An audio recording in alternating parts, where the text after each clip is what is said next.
The forest on Caltrin, for was alive with sounds that didn't belong to Earth.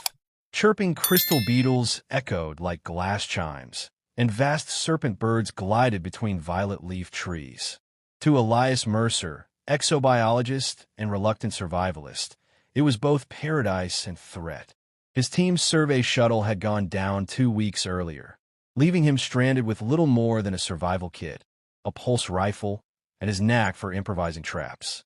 Food was running scarce, and the strange ecosystem was not particularly generous to human digestion.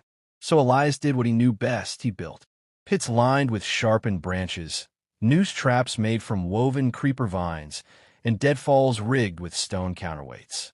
They weren't elegant, but they worked. At dawn, one of his snares snapped. Elias hurried through the undergrowth, hoping for a crystal hare or even one of the clumsy, long-snouted grazers. Instead, he froze. Suspended upside down in his vine snare was not an animal, but a humanoid. Slender, skin glistening faintly like polished obsidian, and eyes, huge and luminous, locked on him with wild fear. She struggled, clicking sharp syllables in a language he didn't know. Elias lowered his rifle. "You're not dinner," he muttered. The alien girl hissed, baring needle-like teeth, then went rigid, trembling. It hit him suddenly. She thought he was the predator, and given the situation, who could blame her? Carefully, Elias cut the tension cord, lowering her to the ground. She scrambled backward like a frightened animal, limbs twitching in sharp, defensive motions. "Easy," he said, palms raised. "I'm not going to hurt you." She didn't understand the words, but she understood the gesture. Still, her gaze flicked between his teeth, his hands, and the bloody knife at his belt. Her body coiled like prey awaiting the bite. Elias sighed. "She thinks I'm going to eat her." The days that followed were a slow, awkward dance. She didn't run, whether from injury, fear, or curiosity, he couldn't tell, but she kept her distance. He shared food with her anyway. Roasted grazer meat, filtered water, and once, the sweet pulp of a local fruit. She refused at first, then cautiously accepted. The moment she tasted it, her eyes widened. She made a soft, surprised trill, and then looked at him as if the universe had shifted slightly. He realized with a pang what she had expected: chains, teeth, and consumption. Instead, she found fire-cooked meals and a human willing to share. He called her Lyra, though he doubted that was her real name. Slowly, she started mimicking his gestures, even echoing sounds in broken fragments. When he sketched pictures in the dirt, stick figures, stars, a crude outline of their crashed ships, she leaned close, curiosity overcoming fear. One night, rain hammered down, and Elias worked to keep their fire alive under a makeshift lean-to.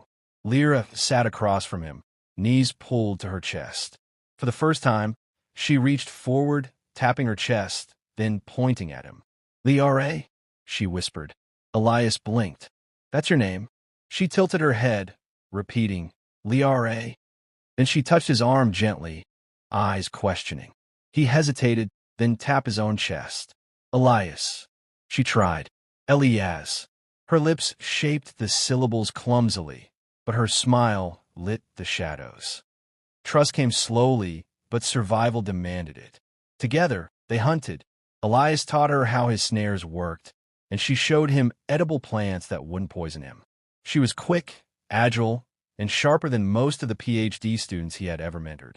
When hostile predators emerged, six-limbed stalkers with jaws like folding knives, Lyra didn't cower. She fought alongside him, her claws and speed making her a blur of survival instinct. For the first time since the crash, Elias felt less like prey in an alien world and more like a partner in it. One evening, while they roasted a fresh kill, she tilted her head and made a sound. Low, thoughtful, almost amused. Then, in halting English, she managed, "You not eat, Lida." Elias chuckled, shaking his head. "No, Lida, never." Her eyes softened, relief written in the curve of her alien features.